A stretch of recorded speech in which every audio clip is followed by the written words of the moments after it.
ശത്രുക്കളുടെ ഉറക്കം കെടുത്താൻ കടലിലെ തമ്പുരാക്കന്മാരാകാൻ ഇന്ത്യൻ നാവികസേന അത്യാധുനികമായ ഒരു ആയുധം സ്വന്തമാക്കാൻ പോവുകയാണ്.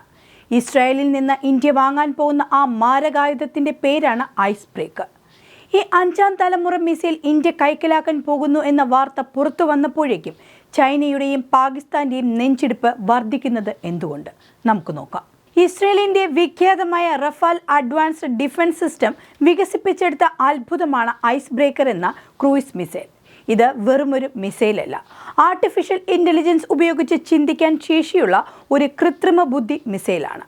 300 കിലോമീറ്റർ, അതായത് ശത്രുവിന്റെ കണ്ണിൽപ്പെടാതെ വളരെ ദൂരെ നിന്ന് തന്നെ അവരെ തകർക്കാൻ കഴിയുന്ന മിസൈലാണിത്. ഇത് ശത്രുക്കളുടെ ജാമ സിസ്റ്റങ്ങളെ പുഷ്പം പോലെ മറികടക്കും. ടാർഗറ്റ് സ്വയം തിരിച്ചറിയാനുള്ള ശേഷി ഇതിനുണ്ട്. ഹെലികോപ്റ്ററുകൾക്ക് പുറമെ യുദ്ധവിമാനങ്ങളിലും കപ്പലുകളിലും ഒരുപോലെ ഘടിപ്പിക്കാം എന്നതിനാൽ ഇന്ത്യൻ സേനയുടെ 3 വിഭാഗങ്ങൾക്കും ഇതൊരു മുതൽക്കൂട്ടാകും. റഡാറുകളുടെ കണ്ണു വെട്ടിച്ച് കടൽ നിരപ്പിനോട് ചേർന്ന് പാഞ്ഞെത്തുന്ന ഈ മിസൈലിനെ കണ്ടെത്തുക എന്നത് അസാധ്യമാണ്. നമ്മുടെ നാവികസേനയുടെ അഭിമാനമാണ് അമേരിക്കൻ നിർമ്മിത സീഹോക്ക് ഹെലികോപ്റ്ററുകൾ. നിലവിൽ അമേരിക്കൻ ഹെൽഫെയർ മിസൈലുകളുള്ള ഈ പറക്കുന്ന വേട്ടക്കാരിലേക്ക് ഐസ് ബ്രേക്കർ ഘടിപ്പിച്ചെത്തുമ്പോൾ ചിന്തിച്ചു നോക്കൂ, കടലിലെ ഒരു ശത്രു കപ്പലിനും പിന്നെ രക്ഷയുണ്ടാകില്ല. സീഹോക്ക് ഹെലികോപ്റ്ററുകളിൽ ഈ മിസൈൽ ഘടിപ്പിക്കുമ്പോൾ ഏഷ്യൻ മേഖലയിലെ സമുദ്രാധിപത്യത്തിലെ സമവാക്യങ്ങൾ ആകെ മാറും. ഇത് വെറുമൊരു ആയുധമല്ല, ഇന്ത്യൻ ആഗോള പ്രതിരോധ നയത്തിലെ വലിയൊരു കുതിച്ചുചാട്ടമാണ്. ചൈന ഇന്ത്യൻ മഹാസമുദ്രത്തിൽ സ്വാധീനം വർദ്ധിപ്പിക്കാൻ ശ്രമിക്കുകയാണ്.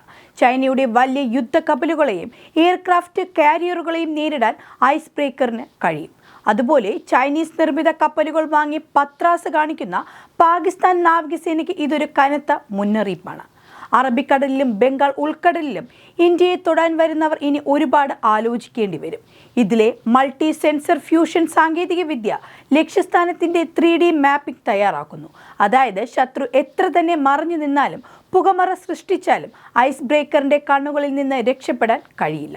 രാത്രിയെന്നോ പകലെന്നോ വ്യത്യാസമില്ലാതെ ഏത് കഠിനമായ കാലാവസ്ഥയിലും ലക്ഷ്യം കാണുന്ന ഈ മിസൈൽ ഇന്ത്യക്ക് വലിയ മുതൽക്കൂട്ടാകും എന്നതിൽ സംശയമില്ല. ഈ മിസൈൽ ഭാരത് ഡൈനാമിക്സ് ലിമിറ്റഡ് ഇന്ത്യയിൽ തന്നെ നിർമ്മിക്കാനുള്ള ചർച്ചകളും പുരോഗമിക്കുകയാണ്. അതായത് മേക്ക് ഇൻ ഇന്ത്യ വഴി പ്രതിരോധ മേഖലയിൽ നാം സ്വയം പര്യാപ്തരാകുന്നു. ചുരുക്കത്തിൽ കടലിലും ആകാശത്തും കരയിലും ഇന്ത്യ അജയമായി കൊണ്ടിരിക്കുന്നു. ഐസ് ബ്രേക്കർ മിസൈലുകളുടെ വരവ് ശത്രുക്കൾക്കുള്ള വ്യക്തമായ താക്കീതാണ്. 300 കിലോമീറ്റർ അകലെ നിന്ന് ശത്രുവിന്റെ ഹൃദയത്തിലേക്ക് തൊടുക്കാവുന്ന ഐസ് ബ്രേക്കർ മിസൈലുകൾ ഒരു തുടക്കം മാത്രമാണ്. സ്വന്തമായി ആയുധങ്ങൾ നിർമ്മിച്ചും ലോകശക്തികളുമായി തന്ത്രപരമായ സഖ്യമുണ്ടാക്കിയും നാം മുന്നേറുകയാണ്. നമ്മെ തൊടാൻ വരുന്നവർക്ക് മറുപടി ഇനി വാക്കിലൂടെ ആയിരിക്കില്ല, മറിച്ച് ലക്ഷ്യം പിഴയ്ക്കാത്ത ഇത്തരം മാരകായുധങ്ങളിലൂടെ ആയിരിക്കും.